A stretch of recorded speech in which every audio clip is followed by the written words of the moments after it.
Այսօրվա բողոքի ակցիային մասնակցում են ինչպես հաշվապահները, այնպես էլ փոքր եւ միջին բիզնեսի մի շարք ներկայացուցիչներ, ինչում ներկայանում բողոքը 2025 թվականի տարեսկզբին տեղի ունեցավ շրջանառության հարկի դրույքաչափերի փոփոխություն, որը ավելացրեց փոքր եւ միջին բիզնեսի ոլորտում գործող տնտեսվարողների հարկային բեռը։ Եվ 25 թվականի հուլիսի 1-ից փոփոխություն է իրականացվում նաեւ հաշվապահական եւ իրավաբանական գործունեություն իրականացնողների համար, ովքեր հուլիսի 1-ից այսուհետ հարկվելու են ավելացված արժեքի հարկով։ Այս փոփոխությունը հավելյալ բեռ է առաջացնելու փոքր եւ միջին բիզնեսի համար, քանի որ բոլոր նրանք, ովքեր արդեն իսկ օգտվում էին ծառայություններից, բնականաբար ծառայությունները կթանկանան եւ շրջանառության հարկի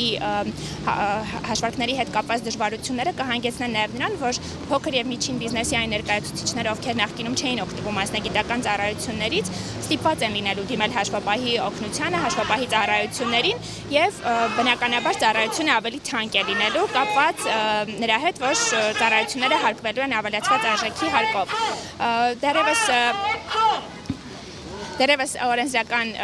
նախաձեռնության նախագծի ժամանակ մեր կողմից տարբեր քննարկումների ժամանակ եղել է առաջարկ, որպեսզի փոփոխությունը ուժի մեջ մտնի գոնե 2026 թվականի հունվարի 1-ից, քանի որ տարվա կեսից վատթարացնող նորմի ուժի մեջ մտնել է հարկման ռեժիմի նման փոփոխության, ուղղակի աննախադեպ է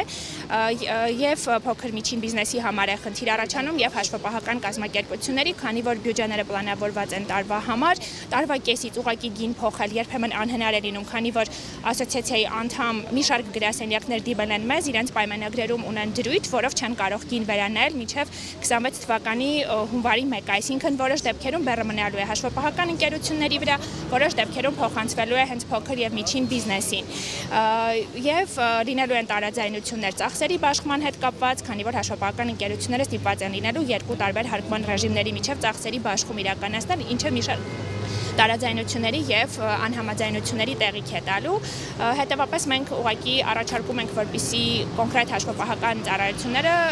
հարկման ռեժիմի փոփոխությունը տեղի ունենա 26 թվականի հունվարի 1-ից, որպեսզի բոլորը կարողանան հարմարվել նոր տնտեսական իրողություններին եւ կարողանան տանել այդ ավելացած հարկային եւ ֆինանսական բեռը։ Հուսով ենք, որ կընդառաջեն, քանի որ այս օրենսդրական փոփոխության ազդեցությունը միայն հաշվապահների եւ իրավաբանների համար չէ, այն ուղղակիորեն ազդում է նաև փոքր եւ միջին բիզնեսի վրա, այսինքն ազդեցությունը բավականին մեծ է։ Հուսով ենք, որ դա հաշվի առնելով կընդառաջեն եւ փոփոխություններն ուժի մեջ կմտնեն 26 թվականի հունվարից։